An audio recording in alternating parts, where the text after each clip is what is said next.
Waitress asked to play for a tip. Billionaire laughs unaware. She's a violin prodigy. What if one moment of kindness could change two lives forever? That's exactly what happened on a quiet Tuesday evening at Romano's, a small Italian restaurant tucked away in downtown Chicago. Emma Martinez, 25 and graceful despite her worn apron, balanced 3 plates on one arm while carrying a coffee pot in the other. She'd been waitressing here for 2 years, saving every penny she could while her violin case sat untouched in her tiny apartment. The music lessons, the conservatory dreams, the symphony auditions, all of it felt like a lifetime ago, but tonight something was different. Tonight, Alexander Stone, a 36-year-old tech billionaire, sat at table 12 with his business partner, completely unaware that the young woman refilling their water glasses had once played at Carnegie Hall. Sometimes fate works in mysterious ways, bringing together two strangers who need each other more than they know. Where are you watching from tonight?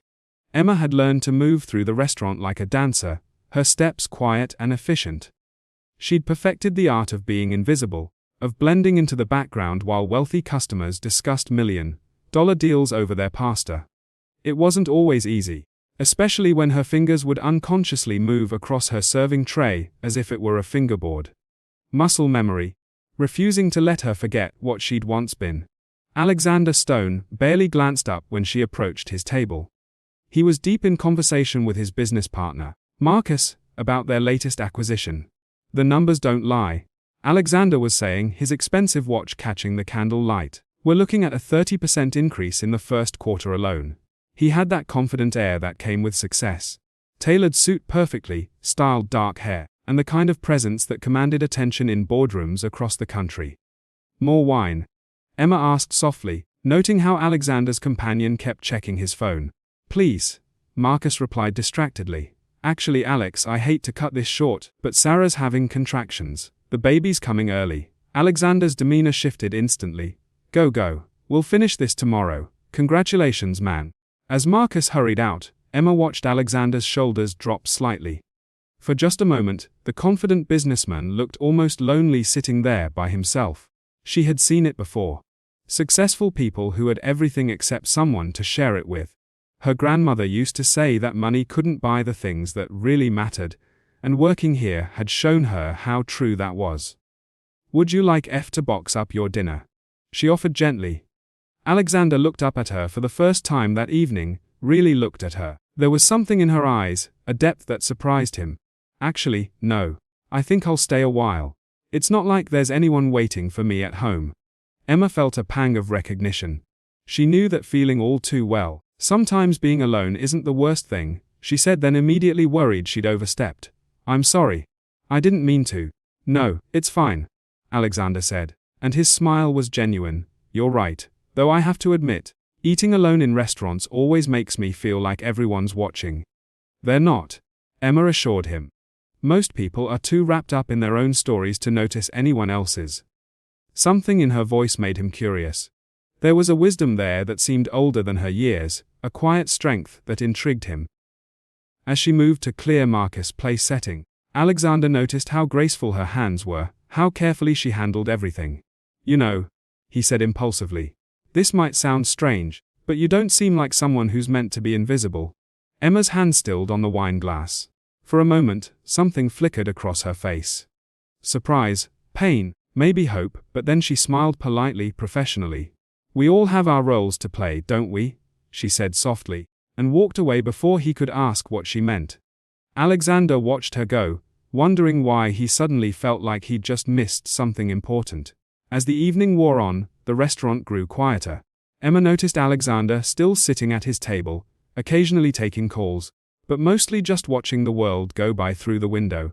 She'd refilled his coffee twice, and brought him a slice of tiramisu he hadn't ordered, claiming it was on the house for solo diners.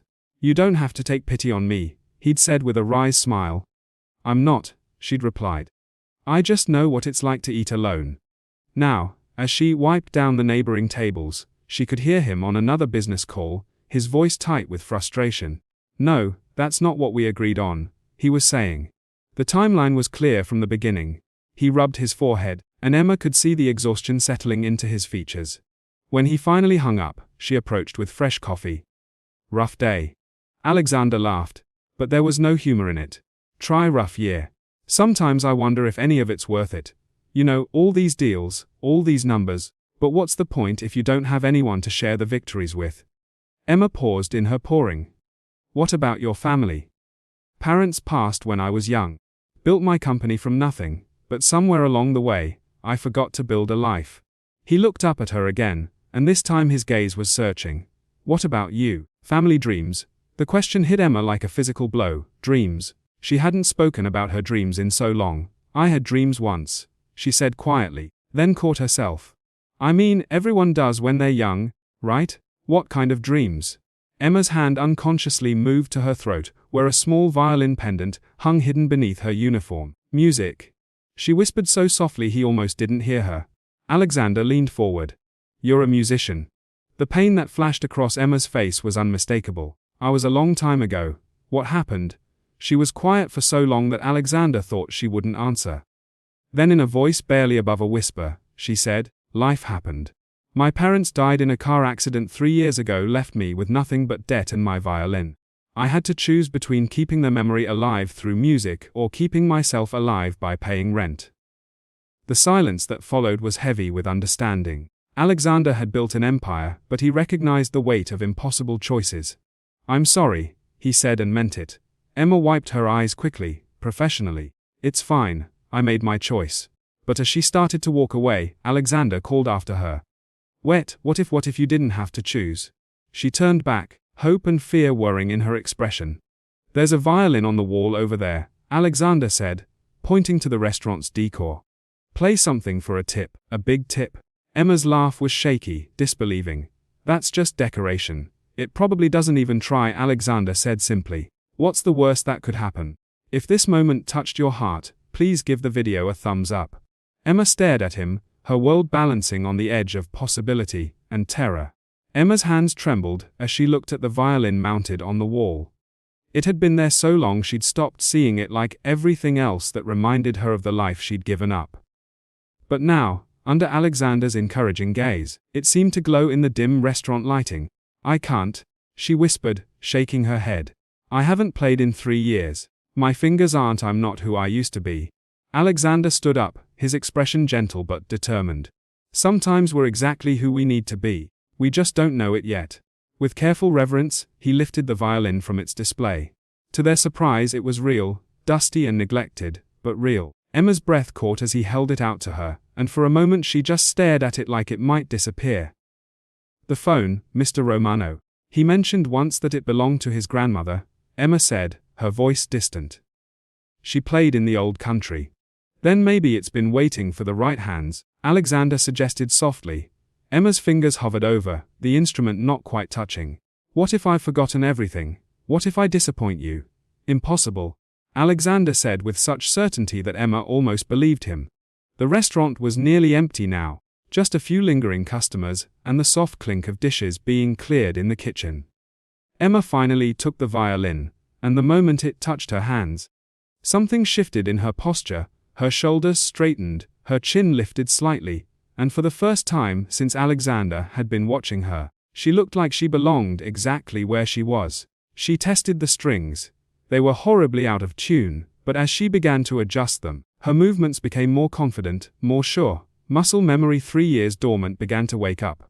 I should warn you, Emma said, attempting a smile. I used to play classical music, conservatory training, not exactly restaurant background music. Play whatever your heart wants to play, Alexander replied, settling back into his chair. Emma closed her eyes, drew the bow across the strings, and the first note filled the restaurant like a prayer. It was tentative at first, shaky, but then her fingers found their positions, and suddenly she wasn't Emma the waitress anymore. She was Emma the musician, the girl who'd once made grown men cry with her interpretation of Brahms, the young woman who dreamed of playing with the Chicago Symphony. The melody that flowed from the violin was heartbreaking and beautiful. Bach's air on the G string, but played with a vulnerability that transformed it into something entirely new. Every note carried the weight of her loss, her sacrifice, her buried dreams rising to the surface. Alexander sat transfixed. He'd attended countless charity galas, heard professional orchestras, owned recordings by the world's greatest musicians, But this raw, honest, etchingly beautiful sound from a 25-year-old waitress in a small Italian restaurant. This was different. This was a soul speaking directly to another soul. As Emma played, tears rolled down her cheeks, but she didn't stop. 3 years of suppressed grief, of dreams deferred, of feeling invisible, poured out through her fingers and filled the space between them. Have you ever faced something like this? Let us know in the comments. When the last note faded, the silence was profound, sacred, even. Emma opened her eyes to find Alexander staring at her in complete amazement. My God. Alexander breathed, his voice barely audible. Who are you? Emma lowered the violin, her hands still trembling, but now from the rush of music rather than fear. I told you I'm nobody. I'm just no. Alexander stood up abruptly, his chair scraping against the floor. Nobody doesn't play like that. That was he struggled for words. That was one of the most beautiful things I've ever heard. The few remaining customers had stopped their conversations to listen, and now they began to applaud softly. Mr. Romano himself emerged from the kitchen. His weathered face creased with emotion as he looked at his grandmother's violin in Emma's capable hands. Mia Nonna would have loved that, he said in his thick Italian accent, wiping his eyes. She always said her violin was waiting for the right spirit to wake it up again. Emma carefully set the violin down, overwhelmed by the rush of emotions coursing through her. Playing again had been like coming home after a long exile, like breathing after holding her breath for 3 years, but now reality was crashing back in. Thank you, she said to Alexander, her voice thick with unshed tears. I needed that more than you know. But I should get back to work. Wait, Alexander said, his mind racing. You can't just play like that and then go back to serving coffee. That's insane. Emma's smile was sad but resigned. Dreams are a luxury I can't afford. Stone, I have rent to pay, bills to cover. The music world is competitive, and I'm 3 years behind everyone else now. But Alexander was already pulling out his phone. What if you weren't behind? What if you had a chance to catch up? He was typing rapidly, his business mind shifting into high gear. I know people. The Chicago Symphony, the Lyric Opera, private collectors who sponsor young artists. Please don't, Emma said quietly, placing her hand over his phone. I can't handle hope right now. Hope is what broke me the first time. Alexander looked at her, really looked at her, and saw the fear beneath the resignation.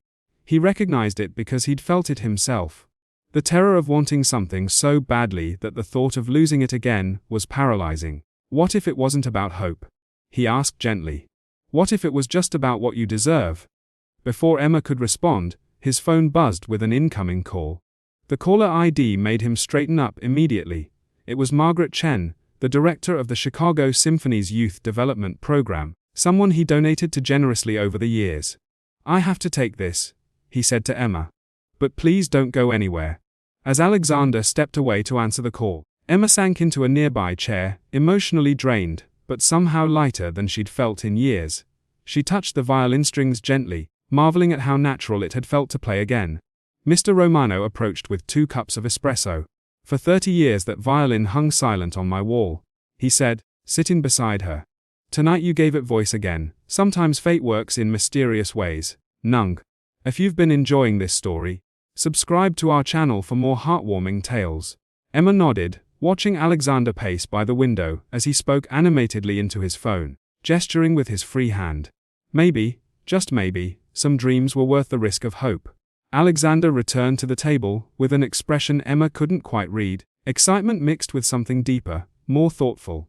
He sat down across from her, setting his phone aside with deliberate care. Margaret Chen wants to meet you, he said simply. Emma's coffee cup rattled against the saucer as she set it down. The Margaret Chen from the Chicago Symphony, I sent her a recording, Alexander admitted, holding up his phone. I recorded the last part of your performance. She listened to it while we were talking. And he paused, watching Emma's face carefully. She wants to offer you a spot in their Emerging Artists program. Full scholarship, plus a living stipend. The words hung in the air between them like something fragile and precious. Emma stared at Alexander, then at the violin, then back at Alexander again. That's impossible. Those programs have waiting lists years long. The audition process alone takes months. Not when you play like that, Alexander said gently. And not when you have someone willing to vouch for your character as well as your talent.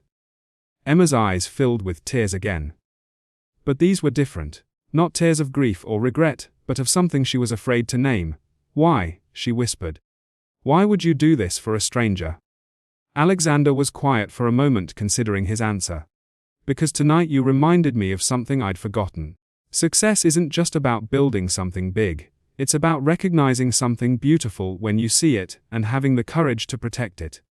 He smiled, and for the first time all evening, it reached his eyes. "Besides, we're not strangers anymore, are we?" Emma laughed through her tears. "A sound like music itself. I don't know how to thank you." "Don't thank me yet," Alexander said. "This is just the beginning. The real work starts now. Practice, auditions, competitions. But you won't be doing it alone." Mr. Romano approached their table with a small wrapped bundle. "Take this," he said, pressing the violin case into Emma's hands. "Nona always said her violin would know when it found its true home. I think tonight it found that home." Emma hugged the case to her chest. Overwhelmed by the kindness of near strangers who had somehow seen her worth when she couldn't see it herself. "I don't know what to say." "Say you'll play again," Alexander said. "Say you'll let the world hear what I heard tonight." "I will," Emma promised, and for the first time in 3 years, she meant it completely. As they walked out of Romano's together, Emma carrying her violin and Alexander carrying a lightness he hadn't felt in years. Neither of them could have predicted how this chance encounter would bloom into a friendship that changed both their lives. Alexander would become Emma's most devoted patron, attending every performance, cheering from the front row as she rebuilt her career. And Emma with her music would remind him that the best investments weren't always measured in dollars. 6 months later, when Emma played her debut solo with the Chicago Symphony, she dedicated her performance to the stranger who believed in dreams when I'd forgotten how to dream. Alexander, sitting in the front row with tears in his eyes, knew exactly what she meant. If you enjoyed this story, please remember to like, leave a comment with your thoughts, and subscribe for more heartwarming tales. Sometimes the most beautiful music comes from the most unexpected places, and sometimes all it takes is one person believing in you to change everything. Thank you for joining Emma and Alexander on their journey.